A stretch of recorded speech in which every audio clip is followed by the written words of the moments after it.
नमस्कार साथियों, myself Amit Kumar from IIT Patna and you have to most welcome in this YouTube channel. आज के इस ड्रोना बैच के लेक्चर नंबर 24 में हम लोग सॉलिड स्टेट को कंप्लीट एकदम पढ़ लेंगे, थ्योरीज रिवाइज कर लेंगे, डिफिनेशन देख लेंगे, कैसे कैसे सवाल पूछे जाते हैं मैं सारा चीज़ आपको कवर करा दूंगा। ड्रोना बैच का लेक्चर नंबर 24 है। अभी तक अगर आपने इस बैच को फॉलो नहीं किया है तो उसका डिस्क्रिप्शन बॉक्स में लिंक दे दिया गया है, जाइए वहाँ से देखिए। यह आपके एग्जामिनेशन और रिविजन के लिए बहुत ही हेल्पफुल होगा। इसमें हम लोग सॉलिड स्टेट को कंप्लीट देखेंगे, वन शॉट देखेंगे। आपको पता है कि सॉलिड स्टेट एक अच्छा खासा चैप्टर है फिजिकल केमिस्ट्री का। मैंने लिक्विड सॉल्यूशन का वीडियो भी बना दिया है, आपको सारा मिल जाएगा प्लेलिस्ट में। तो स्टार्ट करते हैं सॉलिड स्टेट को। ये चैप्टर नंबर 1 है, ठोस अवस्था। बाकी यहाँ पर 2023 लिखा हुआ है तो ये मत समझिएगा कि ये 2023 के पॉइंट ऑफ व्यू से बनाया जा रहा है। थ्योरी होता है, कंसेप्ट कभी नहीं बदलता है, नियम कभी चेंज नहीं होता है। बस आपको थ्योरी रिवाइज करना है तो यहाँ पर आप रिवाइज कीजिए। चैप्टर नंबर 1 है हमारा एनसीईआरटी का। स्टार्ट करते हैं एकदम बेसिक बात से, फिर अपना एकदम रिविजन करते चले जाएंगे। पदार्थ या द्रव्य किसे कहते हैं? मैटर। मतलब वह प्रत्येक वस्तु जिसके अंदर द्रव्यमान हो तथा जो स्थान घेरता है उसको पदार्थ कहते हैं। अब ये 3 प्रकार का होता है, टोटल अगर देख लीजिए तो 5 प्रकार का भी हो जाएगा। पहला ठोस, द्रव, गैस, और चौथा होता है प्लाज्मा, पांचवा होता है बोस-आइंस्टाइन कंडेंसेट। तो ठोस क्या होता है? द्रव की वह अवस्था जिसका आकार, आयतन दोनों निश्चित होता है उसको ठोस कहते हैं। जिसके अंदर अंतराणविक आकर्षण बल एकदम मजबूत होता है, स्ट्रांग होता है, मतलब इंटरमोलिकुलर फोर्स ऑफ अट्रैक्शन, वो ठोस होता है। और द्रव के बीच में क्या होता है कि जिसका आकार अनिश्चित होता है लेकिन आयतन क्या होता है? निश्चित होता है। अब इसमें ठोस की तुलना में इसमें अंतराणविक अणु बल का मान कम होता है और इसका कुछ भी निश्चित नहीं होता है, सब चीज अनिश्चित होता है और इसका अंतराणविक बल बहुत कमजोर होता है। ठोस का कुछ सामान्य लक्षण है। ठोसों का आकार व आयतन निश्चित होता है। इसके मध्य प्रबल अंतराणविक आणविक बल उपस्थित होता है। प्रबल आकर्षण बल के कारण ठोस असंपीडित होता है। मतलब ठोस जो होता है ना, जो सॉलिड होते हैं उसको हम संपीडित मतलब कंप्रेस नहीं कर सकते हैं। गैस को इजीली कंप्रेस किया जा सकता है बट सॉलिड को नहीं किया जा सकता है। इसका विसरण गुण, मतलब विसरण गुण का मतलब होता है डिफ्यूजन, एक जगह से दूसरे जगह जाना। अब घर में अगर बत्ती जलता है और उसका जो स्मेल होता है वो पूरे घर में मतलब चारों तरफ फैल जाता है, that is said to be विसरण। जो डिफ्यूजन का गुण होता है वो गैस में ज्यादा होता है, गैस में सबसे ज्यादा होता है, ठोस में नहीं के बराबर होता है। ठोस का अवयवी कण अपने निश्चित स्थान में, मतलब ठोस का जो कंस्टिट्यूएंट पार्टिकल होता है उसका पोजीशन फिक्स होता है, बट ये चीज द्रव में नहीं होता है और गैस में तो बिल्कुल भी नहीं होता है। गैस में जिसको मन करेगा जहां जाकर के घूमेगा। ठोस का वर्गीकरण करते हैं। अब ठोस का जो घटक कण होता है उसकी अवस्था के आधार पर उसको 2 भागों में बांटा गया है। पहला होता है क्रिस्टलीय ठोस और दूसरा होता है अक्रिस्टलीय ठोस। मतलब ये क्रिस्टलाइन सॉलिड है और ये है नॉन क्रिस्टलाइन सॉलिड। इसको रवादार ठोस भी कहते हैं और इसको बेरवादार ठोस भी कहते हैं। क्रिस्टलीय ठोस को देख लेते हैं। ऐसे पदार्थ जिनमें अवयवी कणों की निश्चित एवं नियमित व्यवस्था होती है, मतलब उसका जो अरेंजमेंट होता है एकदम रेगुलर होता है, रेगुलर बेसिस पर, उसको क्रिस्टलीय ठोस कहा जाता है। और इसका जो रेंज होता है वो लॉन्ग होता है। अब इसका कुछ उपयोग देख लेते हैं। हीरा क्रिस्टलीय ठोस का सबसे अच्छा उदाहरण है जिसका उपयोग आभूषण बनाने में किया जाता है। हीरा हो गया, डायमंड हो गया, या जितने भी हमारे मेटल्स हो गए, ये सब का सब क्रिस्टलाइन सॉलिड होता है। कैल्शियम कार्बोनेट सब का सब क्रिस्टलाइन सॉलिड है। कच्चे उत्पाद के रूप में बहुत से क्रिस्टलीय ठोस का उपयोग किया जाता है। अब देखते हैं अक्रिस्टलीय ठोस। इसको अक्रिस्टलीय ठोस है ना, तो इसको आप ऐसे भी लिख सकते हैं, इसका बहुत सारा नाम भी होता है। सबसे पहले तो ये होगा नॉन क्रिस्टलाइन सॉलिड, इसको फेक सॉलिड भी कहते हैं, फेक सॉलिड। इसका एक और नाम है स्यूडो सॉलिड, इसका एक और नाम है super cooled liquid, super cooled liquid.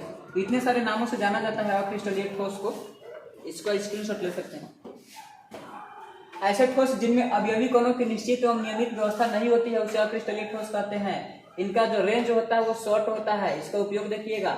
Rubber क्या है? अक्रिस्टलीय है। रबर को क्या करते हैं हम, उसके शेप और साइज में तुरंत परिवर्तन ला देते हैं और छोड़ने पर फिर से वो अपने पुराने शेप को गेन कर लेता है। दैट मीन्स क्या हुआ, वो प्योर क्रिस्टल नहीं है, वो क्रिस्टलाइन है, वो प्योर सॉलिड नहीं है, वो फेक सॉलिड है। रबर का उपयोग जूता बनाने में किया जाता है। कांच मतलब ग्लास भी एक नॉन क्रिस्टल मतलब कि अक्रिस्टलीय सॉलिड है, या उसको सुपर कूल्ड लिक्विड भी कहते हैं, फेक सॉलिड भी कहते हैं, सूडो सॉलिड भी कहते हैं। अक्सर देखा जाता है कि जो कांच का मतलब मकानों में जो घर में जो खिड़की होता है वो कांच का बना होता है। अब कुछ समय के बाद नीचे वाला लेयर उसका मोटा हो जाता है, ऊपर वाला लेयर पतला हो जाता है। दैट मीन्स क्या हुआ, उसका जो नियमित संरचना है वो देखिए यहाँ पर लिखा गया है, उसका जो व्यवस्था है वो नियमित नहीं है, मतलब उसका जो अरेंजमेंट है वो रेगुलर नहीं है, जिसके वजह से ऊपर पतला हो गया और नीचे क्या हो गया, मोटा। अब ये दोनों में अंतर बहुत ही इंपॉर्टेंट होता है 5 नंबर सवाल के लिए। देखिए मैं आपको बार बार कहता हूं कि अगर सब्जेक्टिव क्वेश्चन को अप्रोच करना है, क्योंकि ऑब्जेक्टिव तो लगभग सारे लोग कर ही लेंगे, मैं इस बात को जानता हूं, बट सब्जेक्टिव में वो भी 5 नंबर का सवाल को कैसे अप्रोच करना है, इस तरीके से उसमें कॉलम बनाना होता है, रो लिखना होता है। अगर यहाँ पर ब्लू ब्लैक का कॉम्बिनेशन रखिएगा और इस चीज को ऐसे अंडरलाइन कीजिएगा, तो वहां पर एग्जामिनेशन जो कॉपी आपका चेक करेगा एग्जामिनर, वो आपके कॉपी के लिखावट पर अट्रैक्ट होगा और आपको 5 में 5 नंबर दे देगा, ऐसा देखा जाता है। तो अंतर का आधार देखते हैं, क्रिस्टलीय ठोस यहाँ पर लिखते हैं, अक्रिस्टलीय ठोस देखते हैं। मतलब अगर क्रिस्टलीय ठोस, अगर अक्रिस्टलीय ठोस को हम अंतर इसमें स्पष्ट कर रहे हैं तो किस आधार पर, आकृति। क्रिस्टलीय का निश्चित और निश्चित होता है, आकृति निश्चित और नियमित भी होता है, लेकिन अक्रिस्टलीय में अनिश्चित होता है। अब यदि कोने की व्यवस्था थी, इसमें तो निश्चित होता है और इसका ज्योमेट्री भी निश्चित होता है, लेकिन इसका व्यवस्था निश्चित होता है लेकिन ज्यामितीय निश्चित नहीं होता है, मतलब ज्योमेट्री फिक्स नहीं होता है। गलनांक एवं क्वथनांक मतलब बॉइलिंग पॉइंट और मेल्टिंग पॉइंट दोनों निश्चित होता है लेकिन इसमें निश्चित नहीं होता है।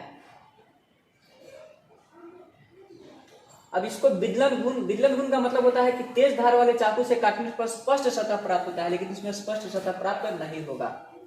ये रियल होता है, ये फेक होता है, इसका नाम भी मैंने आपको बताया है, जैसे कॉपर हो गया, आयरन हो गया, और भी बहुत सारा होगा, कैल्शियम कार्बोनेट हो जाएगा, इसमें कांच, रबर, प्लास्टिक इत्यादि। इसमें क्वार्ट्ज भी आता है जिसको सिलिका कहते हैं, वो भी काफी इंपोर्टेंट है, सिलिका। चलिए इसका वर्गीकरण करते हैं। क्रिस्टलीय ठोसों को उनके अवयवी कणों के मध्य उपस्थित अंतराणु बल के कारण निम्नलिखित 4 भागों में बांटा गया है। सबसे है आयनिक ठोस, ऐसे ठोस जिनके अवयवी कौन धनायन एवं ऋणायन अर्थात आयन होते हैं उसको आयनिक ठोस कहते हैं। ये आयन परस्पर स्थिर वैद्युत आकर्षण बल मतलब इलेक्ट्रोस्टैटिक फोर्स ऑफ अट्रैक्शन के द्वारा बंधे होते हैं। प्रबल बलों की उपस्थिति के कारण ये कठोर प्रकृति के होते हैं, भंगुर भी होता है, मतलब ये मारने पर ये आराम से टूट जाएगा। इनके गलनांक देखिए यहाँ पर मैं आपको बता रहा हूँ, इसमें जो मेन बात होता है ना, जो कीवर्ड होता है उसको ऐसे अंडरलाइन कर दिया जाता है। बोर्ड में नंबर लाने का ये सबसे अच्छा तरीका होता है, ये ऐसे अगर अंडरलाइन कर लेते हैं, ये भी अगर अंडरलाइन हो जाता है तो क्या होता है कि एग्जामिनर को पता चलेगा कि अच्छा इसने कीवर्ड लिख दिया है। बाकी अब 10 लाइन लिख दीजिए लेकिन कीवर्ड का यूज नहीं करते हैं तो नंबर नहीं मिलता है। ये सब ध्यान में रखा जाता है, तब जाकर के 460 470 नंबर इतना तक जाकर के अप्रोच करता है, वरना सवाल तो सबको बनाने आता है बट फिर भी नंबर कट जाता है। तो नंबर कटता कहाँ है, तो ऐसे ऐसे जगहों पर जाकर के नंबर कट जाता है। इन ठोसों में प्रत्येक आयन विपरीत आवेशित आयनों की एक निश्चित संख्या द्वारा घिरा रहता है। ठोस अवस्था में ये विद्युत के कुचालक होते हैं, क्योंकि ये आयन गति करने के लिए स्वतंत्र नहीं होता है, परंतु जलीय अवस्था में ये विद्युत के सुचालक होते हैं। एग्जाम्पल के लिए सोडियम क्लोराइड जब सॉलिड फॉर्म में हो जाएगा तो सॉलिड फॉर्म में ये क्या होता है, नॉन कंडक्टर। जब ये मोल्टेन फॉर्म में आ जाएगा तो ये हो जाएगा कंडक्टर। देखिए ऐसे स्ट्रक्चर होता है इसका। फिर हम आएंगे जालक व्यवस्था जिसको लैटिस पॉइंट कहा जाता है या लैटिस अरेंजमेंट कहा जाता है। दूसरा है नेटवर्क सॉलिड या सहसंयोजित ठोस। सहसंयोजित ठोस में अवयवी कणों के मध्य सहसंयोजक बंधन मतलब कोवैलेंट बॉन्ड पाया जाता है, अब जिससे यह एक त्रिविमीय जालक का निर्माण करता है, मतलब ये 3D लैटिस का निर्माण करता है। इसी वजह से ये अत्यधिक कठोर होते हैं। त्रिविमीय संरचना के कारण इनका गलनांक उच्च होता है। ये विद्युत कुचालक होते हैं, लेकिन अपवाद जैसे कि जितने भी कोवैलेंट सॉलिड होते हैं सब के सब कुचालक होते हैं, मतलब कि नॉन कंडक्टर होते हैं। बट अपवाद में क्या आ जाएगा, ग्रेफाइट क्या होता है, वो कंडक्टर होता है जो पेंसिल में यूज होता है। अब इसके ठोस को परमाणविक ठोस भी कहते हैं, जैसे कि हीरा हो गया, सिलिकॉन हो गया, ग्रेफाइट हो गया, ईटीसी। ये सब कोवैलेंट बॉन्ड ऐसे बनाते हैं, इनका परमाणु है। अपना ऑब्जेक्ट पूरा करने के लिए ऐसे करते हैं। अब देखते हैं आणविक ठोस यानी कि मॉलिक्यूलर सॉलिड। ऐसे ठोस जिनके अवयवी कण अणु होते हैं उसको आणविक ठोस कहते हैं, जैसे कि H2 हो गया, ये खुद एक मॉलिक्यूल है जिसमें 2 परमाणु है। SO2, H2O, ETC। H2O कहने का मतलब आइस होता है, लिक्विड वाला वाटर नहीं। अब ये मतलब अणु का फॉर्म ऐसे लिखा हुआ रहता है।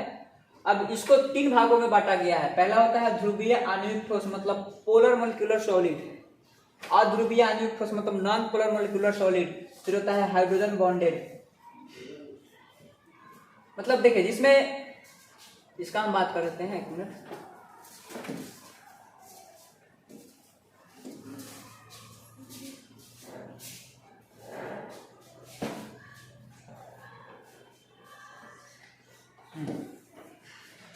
अब इसको पोलर कहा जाता है, इसको कहा जाता है नॉन पोलर, और इसको कहा जाता है hydrogen bonded. H bonded direct लिख दे। पोलर वो होता है जिसके लिए म्यू नॉट इक्वल टू 0 होता है। नॉन पोलर वो होता है जिसके लिए म्यू बराबर 0 होता है। हाइड्रोजन बॉन्डेड वो होता है जो हाइड्रोजन बॉन्डिंग बनाता है। अब फिर दिक्कत है कि इसमें म्यू का मतलब क्या है, तो म्यू को कहते हैं डाइपोल मोमेंट। म्यू को डाइपोल मोमेंट कहा जाता है। अब ये डाइपोल मोमेंट आता क्यों है, तो जब जहां पर दो परमाणुओं के बीच में इलेक्ट्रोनेगेटिविटी का डिफरेंस आ जाता है, मतलब विद्युत ऋणात्मकता का अंतर आ जाता है, तब वहां पर डाइपोल मोमेंट क्रिएट हो जाता है। जैसे कि HCl हो गया, H2O हो गया, ये सब पोलर है। नॉन पोलर क्या हो जाएगा, CO2, क्योंकि CO2 ऐसे बनता है। अगर H2O बनाइएगा तो H2O का स्ट्रक्चर ऐसा होता है, OH H, और यहाँ पर एक आता है लोन पर और एक लोन पर यहाँ पर आता है। हाइड्रोजन बॉन्डिंग याद रखिएगा, फोन से जुड़ा हुआ हाइड्रोजन हाइड्रोजन बॉन्डिंग बनाता है। मतलब दुनिया का हर वो हाइड्रोजन जो कि फोन से जुड़ा होगा, मतलब फ्लोरीन ऑक्सीजन नाइट्रोजन से जुड़ा होगा, वो हाइड्रोजन बॉन्डिंग बनाता है। जैसे HF हो गया, H2O हो गया, NH3 हो गया, ये सब का सब हाइड्रोजन बॉन्डिंग में भाग लेता है। तो इसी आधार पर आणविक मतलब कि मोलिकुलर सॉलिड को 3 भाग में हम बांट किए हैं। अब ये चौथा है हमारा धात्विक ठोस, जिसको मेटालिक सॉलिड कहते हैं। मतलब जिसके बीच में मेटालिक बॉन्ड बनता है, जिसके बीच में धात्विक बंधन का निर्माण होता है, उसको धात्विक ठोस कहा जाता है। जैसे सोडियम, कॉपर, आर्गन, मतलब जितने भी मेटल्स होते हैं सब जो सॉलिड फॉर्म में पाए जाते होंगे, ETC। अब बात करते हैं क्रिस्टल का। क्रिस्टल होता क्या है, मतलब अब यहाँ से हमारा मेन चैप्टर स्टार्ट होता है, क्योंकि ये डेफिनेशन तो कितना बार पूछा गया है कि what do you mean by crystal. Crystal से आप क्या समझते हैं, रवा से आप क्या समझते हैं, इसको हिंदी में रवा कहा जाता है। क्रिस्टल निम्न संरचनात्मक इकाइयों को नियमित व्यवस्था से एक निश्चित क्रम में जोड़ने से बनता है। मतलब समझिए कि जितने भी सॉलिड होते हैं ना, अगर उसको 3D में हम अरेंज कर देते हैं तो जो भी बनता है उसको क्रिस्टल या लैटिस पॉइंट कहा जाता है। यूनिट सेल का बात कर लेते हैं, तो यहाँ पर डेफिनेशन जरा लिख लीजिए।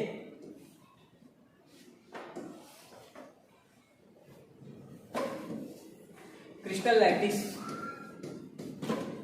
या केवल लैटिस,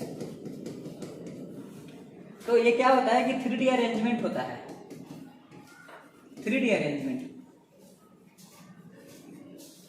अब 3D अरेंजमेंट हो जाएगा तो 3D अरेंजमेंट में मतलब समझिए कि हमारे पास एक ऐसे सॉलिड है, तो 3D अरेंज करना है तो इसमें बहुत सारा इसमें सॉलिड आकर के ऐड होगा।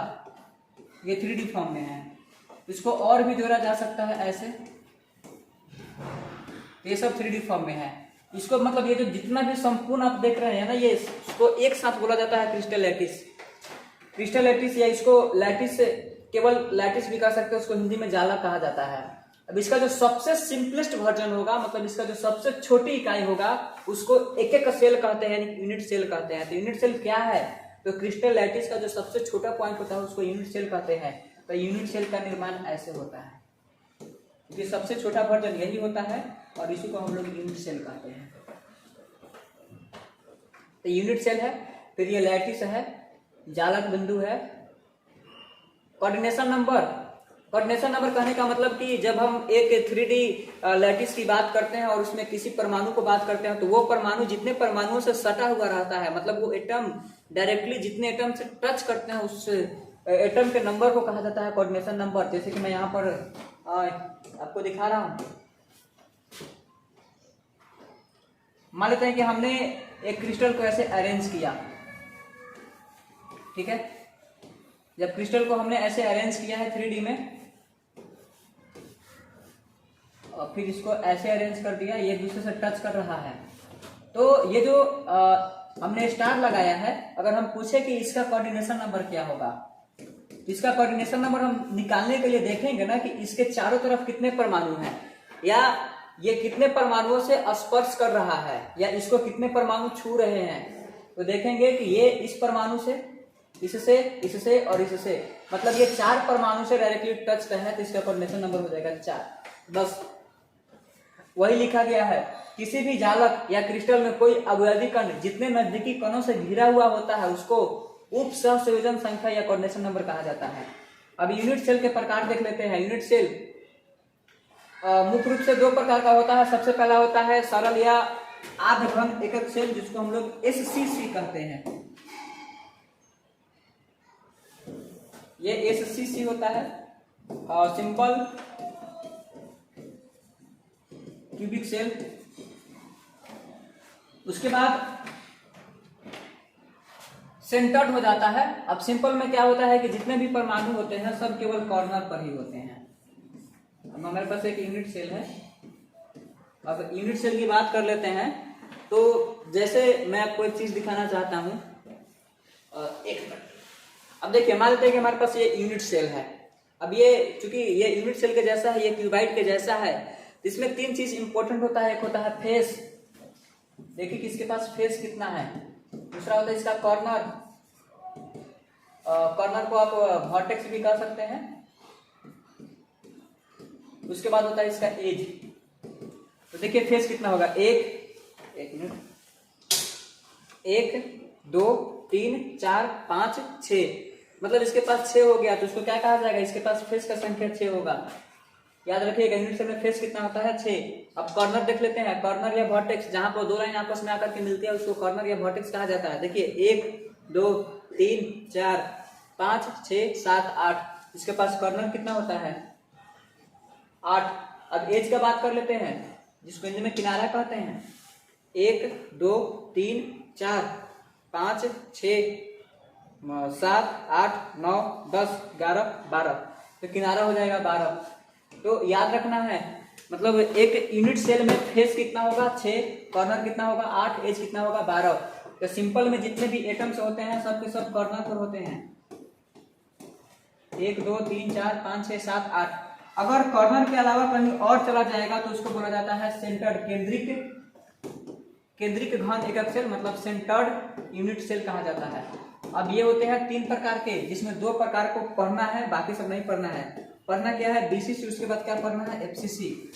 ECC भी होता है, बट ECC से सवाल नहीं पूछे जाते हैं। मैं ECC पर फोकस नहीं करूंगा, हमको केवल BCC FCC बताना है। Body centred cubic cell, face centred cubic cell, मतलब फलक वाला पढ़ना है। उसके बाद केंद्रित वाला पढ़ना है। ये हो गया BCC और ये हो गया FCC। ये भी है ECC, इसमें एज पर रखा जाता है। कॉर्नर के अलावा अगर बॉडी सेंटर पर रख दिया जाएगा तो उसको BCC, कॉर्नर के अलावा अगर फेस पर रख दिया जाएगा तो उसको कहा जाएगा FCC। अब जरा सिंपल को देख लेते हैं। जैसे कि देखिए, मैंने आपको बताया था कि यहाँ पर एक यूनिट सेल है, इसमें जितने भी एटम्स होते हैं सबको केवल कॉर्नर पर रखा गया है। 1 2 3 4 5 6 7 8। तो एक ऐसा एकक सेल जिसके सभी कोनों पर एक एक अवयवी कण उपस्थित होते हैं उसे सरल एकक सेल, या उसको हम यूज कर सकते हैं सिंपल SCC। याद रखिएगा, SCC कहा जाता है।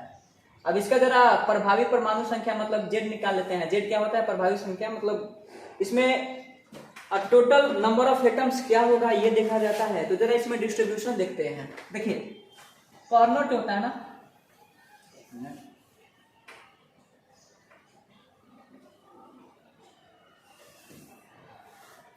कॉर्नर का डिस्ट्रीब्यूशन होता है 1/8, फेस का डिस्ट्रीब्यूशन होता है 1/2, बॉडी सेंटर का डिस्ट्रीब्यूशन, मतलब इसको फेस सेंटर में कहे तो कोई दिक्कत नहीं है, बॉडी सेंटर का होता है 1/। अब जैसे कि जिस आप हॉल में बैठे हुए हैं उस हॉल के एक कॉर्नर पर हमने क्या किया कि एक एटम को रख दिया। अब चूंकि जानते हैं कि क्रिस्टल लैटिस में क्या होता है, उसमें यूनिट सेल मतलब इन्फिनाइट होता है। ऊपर सोचिएगा तो ऊपर हो जाएगा, नीचे सोचिएगा तो नीचे हो जाएगा, मतलब अगर लेफ्ट सोचिएगा तो लेफ्ट हो जाएगा, राइट सोचिएगा तो राइट हो जाएगा। मैं जिस हॉल में हूँ मैं उस हॉल के अनुसार बता रहा हूँ, आप जिस हॉल में अभी होंगे उस हॉल को आप ऑब्जर्व कीजिए। अब किसी एक कॉर्नर पर एक पॉइंट को रख दिया गया है। अब एक कॉर्नर पर रख दिया जाएगा तो उस एटम को कितने लोग देख पाएंगे, मतलब उस एटम को अगर एक हॉल से हम देखते हैं तो उसका कितना हिस्सा दिखाई देगा, तो उसका 8वां हिस्सा दिखाई देगा। मतलब कि जिस कॉर्नर पर रखा जाएगा वो, उसके बगल वाला, फिर उसके उस साइड वाला 2 होगा, और इसी प्रकार से 2 मतलब 2 इधर 2 उधर 4 हो गया, और 4 ऊपर भी होगा। तो टोटल उस एटम को 4 लोग देख रहे हैं, 8 लोग देख रहे हैं। 4 नीचे से 4 ऊपर से 8 लोग देख रहे हैं। तो एक लोग उस एटम का कितना हिस्सा देख पाएंगे, तो 1/8 हिस्सा देख पाएंगे। तो इसलिए जब इसमें हम जेड निकालेंगे तो जेड बराबर 8 गुने 1/8 हो जाएगा। जो फेस होता है, जैसे कि मान लेते हैं कि हमारे पास ये हमारा एक दीवार है, अब इसके फेस सेंटर पे एक परमाणु को हम रख दिए तो कितना देखेगा, तो एक मैं खुद देखूंगा और एक जो इसके पीछे होगा वो देखेगा। अगर बॉडी सेंटर की बात किया जाए, मतलब जिस रूम में आप पढ़ रहे होंगे उसके जो बीच वाला हिस्सा होता है उसको बॉडी सेंटर कहा जाता है। अगर उसके बीच में एक परमाणु को लाकर के रख दिया जाएगा तो उसको कौन देखेगा, आप देखिएगा, कोई और नहीं देख पाएगा। तो बॉडी सेंटर के लिए कंट्रीब्यूशन 1 होता है, याद रखिएगा। कॉर्नर के लिए 1/8, फेस के लिए 1/2 और बॉडी के लिए 1। तो इसके लिए जेड का मान 1 होता है, 8 गुने 1/8 बराबर 1, और इसका जालक बिंदु 8 होता है। अब चलिए बात करते हैं केंद्रित घन एकक, मतलब बीसीसी का बात करते हैं। बीसीसी है एक ऐसा एकक सेल जिसमें कोने के अलावा भी किसी अन्य स्थानों पर परमाणु होते हैं। अन्य स्थानों कहने का मतलब केंद्र, उसका जो बॉडी सेंटर होता है वहां पर उपस्थित होगा तो उसको बीसीसी कहा जाता है। अगर कोना होगा तो 1/8, फलक होगा तो 6 है, इसका कंट्रीब्यूशन 1/2, और कोर 12, वो तो बताए ही है, ये तो अभी बताया गया है। बीसीसी अंतः केंद्रित घन एकक सेल। इसमें अरेंजमेंट देखिए, कॉर्नर है, कॉर्नर के अलावा इसको बॉडी सेंटर पर रखा गया है। तो जेड बराबर हो जाएगा 8 गुने 1/8 कॉर्नर के लिए और बॉडी के लिए पूरा, तो जेड का मान हो जाता है 2। इसमें 8 + 1, 8 हो गया कॉर्नर के लिए और 1 हो गया बॉडी के लिए। एफसीसी में क्या होगा कि कॉर्नर के अलावा फेस सेंटर पर रखा जाएगा। जेड का मान निकालेंगे तो कॉर्नर के लिए होता है 1 और फेस के लिए 3 हो जाएगा। 3 करने का मतलब क्या कीजिएगा, 6 गुने 1/2, 6 गुने 1/2 3, आ गया 4। अब 8 होता है कॉर्नर पर, 6 होता है फेस पर। अब इसी देख ही लेते हैं, इसमें एज पर रखा जाता है, बस वो सामने सामने एज पर रखा जाता है। अगर इसको ऊपर रखिएगा तो नीचे रखना पड़ेगा, इधर रखिएगा तो इधर रखना पड़ेगा। इसका कंट्रीब्यूशन 1/4 होता है। 1 + 1 बराबर 8 गुने 1/2, 1 मिनट। अच्छा, एज सेंटर है तो एज सेंटर में 2 अपोजिट फेस पर रखा गया है, समझिएगा। 2 अपोजिट फेस पर रखा गया है तो 2 अगुने फेस का होता है 1/2, तो इसका आ गया जेड बराबर 2। मैं आपको फिर से कह रहा हूं कि अगर इस चीज को आप छोड़ भी देंगे कोई दिक्कत नहीं, छोड़िए इसको। अब बात करते हैं पैरामीटर्स ऑफ यूनिट सेल। इसका 3 अंतःखंड होता है, इंटरसेप्ट होता है, जिसको ABC कहते हैं, इसको एजलेंथ भी कहा जाता है। Alpha beta gamma interfacial angle होता है। देखिए ये अल्फा बीटा गामा है, इसको A, इसको B और इसको C कहा गया है। अब क्रिस्टल सिस्टम होता है 7 प्रकार का, और टोटल अगर ब्रेवियस लेटिस की बात की जाए तो ब्रेवियस लेटिस होता है 14, क्रिस्टल सिस्टम होता है 7। इसको हम याद करते हैं, कठोर है माता, CTORHMT, कठोर है माता। C मतलब क्यूबिक, T मतलब टेट्रागोनल, O मतलब ऑर्थोरोम्बिक, R मतलब रोम्बोहेड्रल, H मतलब हेक्सागोनल, M मतलब मोनोक्लिनिक और TRA मतलब ट्राइक्लिनिक। हिंदी में घनीय, बाकी आप देख लीजिए, इसको लिखा हुआ है। देखिए क्यूबिक जो होता है ना सबसे ज्यादा स्टेबल होता है। मैं बोल रहा हूँ कि यहाँ पर एक एक लिखा हुआ बात और एक एक बात जो मैं बोल रहा हूँ उससे क्वेश्चन बनता है, और अभी तक बना हुआ है, क्वेश्चन बैंक ऑफ देखने की जरूरत है। क्यूबिक सबसे ज्यादा स्टेबल होता है, कारण यह है कि इसमें ABC तीनों बराबर होगा, अल्फा बीटा गामा तीनों बराबर हो जाएगा। फिर देख लीजिए टेट्रागोनल है, AB के बराबर होगा लेकिन नॉट इक्वल टू C होगा, अल्फा बीटा गामा सब 90 के बराबर होगा। ऑर्थोरोम्बिक, इसमें एज लेंथ किसी के बराबर नहीं होता है, बट अल्फा बीटा गामा सब 90 के बराबर। तो रोम्बोहेड्रल तीनों आपस में बराबर होगा, बट इसमें gamma not equal to 90 degree. उसी प्रकार से हेक्सागोनल का भी मोनोक्लिनिक और ट्राइक्लिनिक सबसे अनस्टेबल होता है, इसमें कोई भी बराबर नहीं होगा और ये भी कोई बराबर नहीं होगा। तो सबसे ज्यादा स्टेबल कौन होगा, क्यूबिक, और सबसे ज्यादा अनस्टेबल कौन होगा, ट्राइक्लिनिक। अब जो क्यूबिक होता है, क्यूबिक के पास 1 2 3 यूनिट सेल होता है, फिर इसके पास होता है 2, मतलब क्यूबिक वाला ज्यादा पूछा जाता है, क्यूबिक 3, और सबसे ज्यादा ये होता है, ये क्या बोलते हैं इसको, ऑर्थोरोम्बिक। ऑर्थोरोम्बिक के पास सबसे ज्यादा होता है 4। टोटल मिला दीजिएगा 14 हो जाएगा। 1 2 3 4 5 6 7 8 9 10 11 12 13 14 हो जाएगा। और ये जो 14 जालक है इसको ब्रेवियस लैटिस भी कहा जाता है। अब बात कर लेते हैं कि परमाणु का त्रिज्या और उसका जो एज लेंथ होता है उसमें रिलेशन क्या होगा। अगर सिंपल होगा तो उसमें होगा A बराबर 2R, अगर BCC होगा तो A बराबर 4√3/R, अगर FCC हो जाएगा तो A बराबर 2√2R। कैसे होता है उसको देख लीजिए।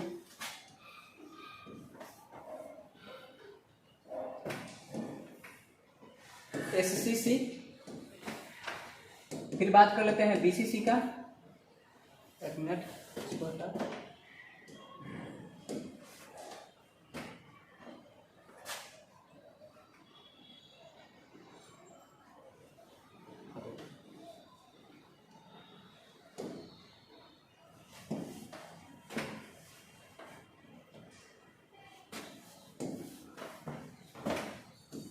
SCC सिंपल का बात कर लेते हैं।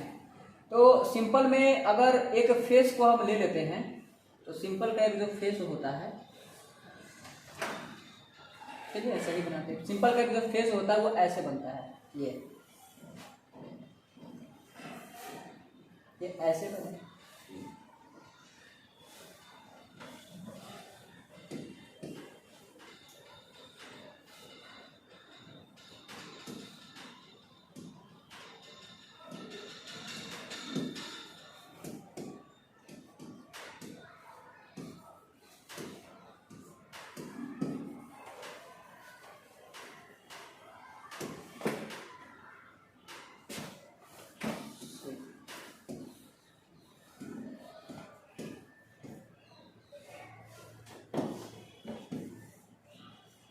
मैं यहाँ पर सिंपल का एक फेस का बात कर रहा हूँ। अगर एक SCC है तो उसमें एक फेस का नजरिया क्या होता है।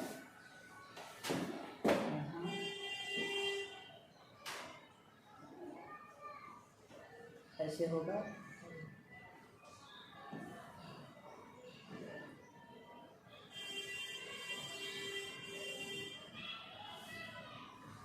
फिर ऐसे,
देखिए एक सिंपल जो क्यूब होता है ना SCC, वो इस प्रकार से होता है। अगर सिंपल फेस का, अगर मतलब सिंपल क्यूब का एक फेस का बात करते हैं तो ऐसे बनता है।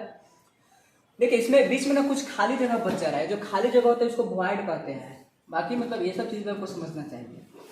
अब से कि परमाणु होता है ना, उसका हमेशा त्रिज्या नाभिक से लिया जाता है। ये इसका रेडियस हो जाएगा, ये भी इसका रेडियस हो जाएगा और इसका एज लेंथ हो जाएगा। ए बराबर आ गया 2r, वही दिखाया गया है। r बराबर a/2 भी लिख सकते हैं। ये सिंपल का बात है। अब देखते हैं जरा BCC का। BCC में बॉडी सेंटर को उठाया जाता है। बॉडी सेंटर इसको ऐसे ही बना देते हैं। ये बॉडी सेंटर है BCC के लिए। इसमें यहाँ पर एक एटम होता है, एक एटम यहाँ बॉडी पर होता है, दूसरा एटम यहाँ पर होता है। इसको मिला देते हैं। ये जो होता है ना, ये बॉडी डायगोनल होता है, बॉडी डायगोनल। और बॉडी डायगोनल √3a के बराबर होता है। इसका एज लेंथ a है, रेडियस r और यहाँ पर देगा r। ये जो r है तो 4r बराबर हो जाएगा √3a के बराबर। यहाँ से a बराबर हो जाएगा 4r/√3। ये BCC का बात है। अब जरा FCC देख लेते हैं। अब FCC के लिए भी यहाँ पर एक फेस सेंटर को उठाते हैं। यहाँ पर एक ऐसे होता है और यहाँ पर एक बीच में सेंटर, यहाँ पर एक सेंटर। ये फेस सेंटर है, तो इसको मिलाएंगे तो फेस सेंटर जो होता है वो स्क्वायर के डायगोनल के बराबर होता है, तो ये हो जाएगा √2a, और ये तो साइड a के बराबर है, ये डायगोनल है √2a के बराबर, r यहाँ पर सेंटर है r, तो 4r बराबर हो गया √2a। तो यहाँ से लिखा जाता है a बराबर 4r बटा √2, तो यहाँ से a बराबर ये 2 गुने 2 हो जाएगा, तो 2√2r के लिए, बस यही, बाकी कुछ नहीं।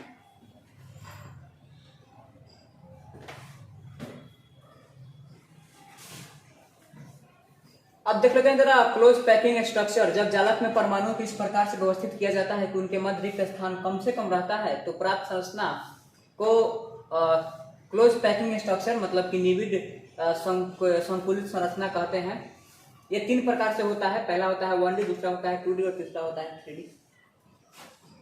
1D में क्या होता है कि ऐसी संरचना जिसमें परमाणुओं के एक सीधी रेखा के अनुदिश व्यवस्थित किया जाता है उसे 1D कहा जाता है। देखिए ये होता है 1D का अरेंजमेंट, और इसका कोऑर्डिनेशन नंबर हमेशा 2 होता है। देखिए इसका जो 1 2 या इसका 1 2 मतलब ये 2 आइटम से सटा हुआ है, तो कोऑर्डिनेशन नंबर हो जाएगा 2, और इसका ज्योमेट्री कैसा होता है, लीनियर। अब 2D का बात कर लेते हैं, तो 2D में अगर ऐसे सजाते हैं, तो अगर 2D में ऐसे सजाएंगे तो इसमें ए लेयर है, ये फिर दूसरा लेयर आ गया, फिर पहले वाला लेयर आ गया, फिर दूसरा वाला लेयर आ गया, तो यहाँ पर एक ऐसा स्ट्रक्चर बन जाएगा जिसको स्क्वायर प्लेनर कहा जाता है, और इसका कोऑर्डिनेशन नंबर होता है 4, 1 2 3 4। अगर 2D में ही जैसे कि यहाँ पर ऊपर लिखे एटम यहाँ से स्टार्ट किया, अब यहाँ से लिखना स्टार्ट कर देंगे, फिर यहाँ तक आएंगे, उसको छोड़ देंगे, फिर यहाँ से, मतलब अगर ऐसा अरेंजमेंट हो जाएगा तो ए है, ए लेयर है, बी लेयर है, ए लेयर है, बी लेयर है, यहाँ पर एक स्ट्रक्चर बनता है ऐसे करके, इसको ऑक्टाहेड्रल कहा जाता है या हेक्सागोनल भी कहते हैं। इसका कोऑर्डिनेशन नंबर होता है 6। 3D का बात कर लेते हैं। 3D अरेंजमेंट 2 प्रकार से होता है। अगर ऐसे 3D अरेंज होगा तो कोऑर्डिनेशन नंबर हो जाएगा 6। अगर 3D एक लेयर के ऊपर दूसरा लेयर अरेंज कर दिया जाएगा तो कोऑर्डिनेशन नंबर हो जाएगा 12।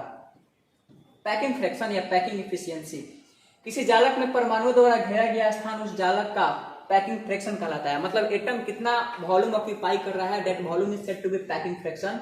इसका फॉर्मूला होता है पैकिंग फ्रैक्शन का, मतलब उसमें जालक में परमाणु द्वारा घेरा गया स्थान बटा जालक का कुल स्थान गुना 100। तो पैकिंग फ्रैक्शन का फॉर्मूला होता है Z गुने 4/3 πr³ बटा 1/3 गुने 100, मतलब लिख सकते हैं Z गुने यहाँ पर परमाणु का आयतन और बटा में यूनिट सेल का आयतन गुना में 100। सिंपल का बात कर लेते हैं, तो फिर सिंपल के लिए Z बराबर होता है 1, A बराबर होता है 2r। तो P बराबर फॉर्मूला होता है Z गुने 4/3 πr³ बटा a³ गुने 100।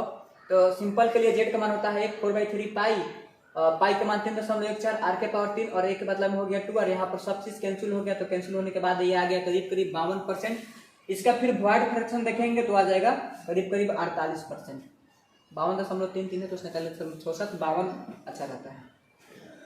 हाँ, BCC का बात कर लेते हैं। Z का मान 2 है, A का मान रिलेशन में है, यहाँ पर फॉर्मूला में पुट किया गया, इसका ओवरऑल वैल्यू आ रहा है 68%। ये पैकिंग फ्रैक्शन है या पैकिंग इफिशियंसी है। अब वॉइड फ्रैक्शन कितना हो जाएगा 32। FCC का बात करते हैं। Z बराबर 4, A बराबर 2√2r होता है, फॉर्मूला में सब पुट करेंगे तो ये आ जाएगा 74%, तो वॉइड कितना हो जाएगा 26%।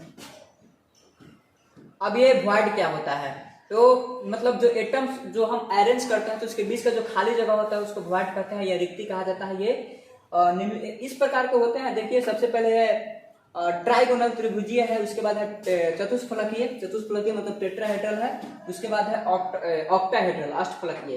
तो इसके लिए फॉर्मूला होता है r बराबर 0.155 0.225 इंटू r 0.414। अब डेंसिटी का फॉर्मूला देखिए क्या होता है, डायरेक्ट मैं फॉर्मूला पे जानता हूँ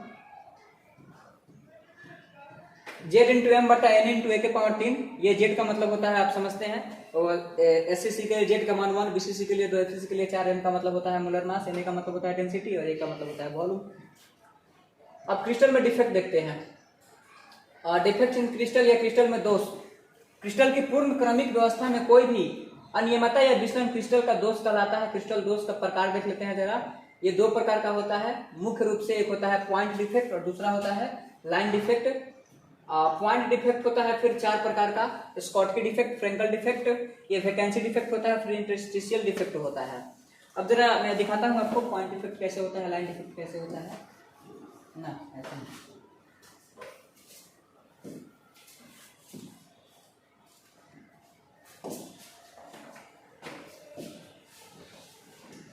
जैसे मान लेते हैं कि हमारे पास एक क्रिस्टल है और मैंने यहाँ पर भी एक क्रिस्टल बना लिया, फिर एटम को अरेंज किया जा रहा है। ऐसे मैंने यहाँ पर एटम रख दिया,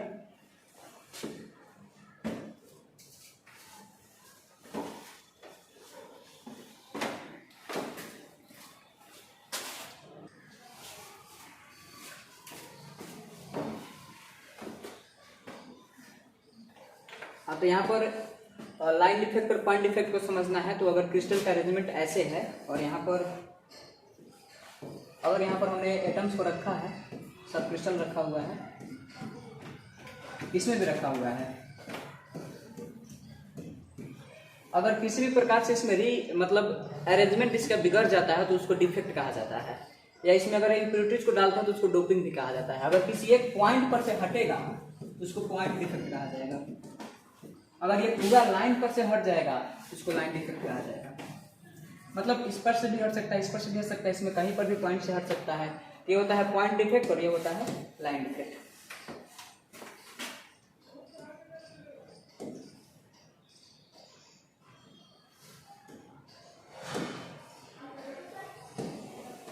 अब स्कॉटकी है, फ्रेंकल है, ये रिक्तिका का मतलब होता है वॉइड और इसका मतलब होता है इंटरस्टिशियल। उसके बाद ये लाइन डिफेक्ट है, मतलब ये उसी का पार्ट है, पॉइंट का ही पार्ट है। ये मेटल एक्सेस होता है, मेटल डिफिशियंसी होता है, फिर इम्प्योरिटीज डिफेक्ट होता है। ये स्कॉटकी है, फ्रेंकल है, वॉइड है, इंटरस्टिशियल है। इसको मेटल एक्सेस कहा जाता है, मेटल डिफिशियंसी कहा जाता है, इम्प्योरिटीज कहा जाता है। पॉइंट डिफेक्ट अवयवी कणों की सामान्य आवृत्ति व्यवस्था में विचलन से उत्पन्न, मतलब जो पॉइंट होता है अगर वो हट जाता है अपने जगह से तो उसको पॉइंट डिफेक्ट कहा जाता है। लाइन डिफेक्ट, पूरा का पूरा लाइन हट जाएगा तो लाइन डिफेक्ट हो जाएगा। स्कॉटकी मतलब वह दोष जिसमें क्रिस्टल के धनायन तथा ऋणायन के समान संख्या में अपने स्थानों से लिप्त होने के कारण उत्पन्न होता है, उसको स्कॉटकी डिफेक्ट कहा जाता है। मतलब स्कॉटकी में क्या होगा कि अगर आप ऐसे अरेंज कीजिएगा तो एक पर होगा प्लस, दूसरा पर होगा माइनस, फिर होगा प्लस, फिर होगा माइनस। तो यहाँ से अगर एक प्लस और एक माइनस या दो प्लस या दो माइनस, मतलब प्लस और माइनस समान संख्या में हट जाएंगे तो उसको स्कॉटकी डिफेक्ट कहा जाता है। फ्रेंकल जब कोई आयन अपना निश्चित स्थान छोड़ करके अंतराकाशी कहने का मतलब होता है इंटरस्टिशियल साइट में चला जाता है तो इसके स्थान पर एक होल बन जाता है, छिद्र बन जाता है। इससे जो दोष उत्पन्न होता है उसको फ्रेंकल डिफेक्ट कहा जाता है। अब चूंकि यहाँ से एटम हटकर चला जाएगा तो उसका मास घट जाएगा, मास घट जाएगा तो डेंसिटी भी घट जाएगा। अब देखिए यहाँ पर एक क्रिस्टल का डायग्राम बनाया गया है। क्रिस्टल में A plus B minus A plus B minus है और इसमें से कोई भी यहाँ पर एक है एटम है जो कि इसको छोड़ करके चला गया है। कहाँ छोड़ करके चला जाएगा? इंटरस्टिशियल साइट में चला जाएगा। उसके बाद है रिक्तिका मतलब वॉइड। यदि क्रिस्टल जालक से अवयवी कण अपने नियमित आयन से बाहर निकल जाते हैं, नियमित स्थान से बाहर मतलब क्रिस्टल को ही छोड़कर चला जाता है तो इसको कहा जाता है वॉइड। इंटरस्टिशियल जब कुछ अवयवी कण अंतराकाशी स्थान मतलब इंटरस्टिशियल साइट पर पाए जाते हैं, मतलब इंटरस्टिशियल साइट में अगर कोई चला जाएगा तो उसको कहा जाता है इंटरस्टिशियल डिफेक्ट। अब ये मेटल एक्सेस और मेटल डिफिशियंसी हमारे सिलेबस में नहीं है इसलिए इसको छोड़िए।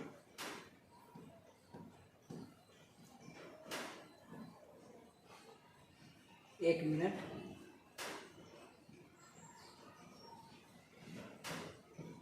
बस यही है। बाकी मतलब जिससे परीक्षा में सवाल पूछे जाते हैं मैंने वही चीज कवर कराया है। अब मिलते हैं नेक्स्ट वीडियो में किसी और चैप्टर के साथ, तब तक ऑल द बेस्ट।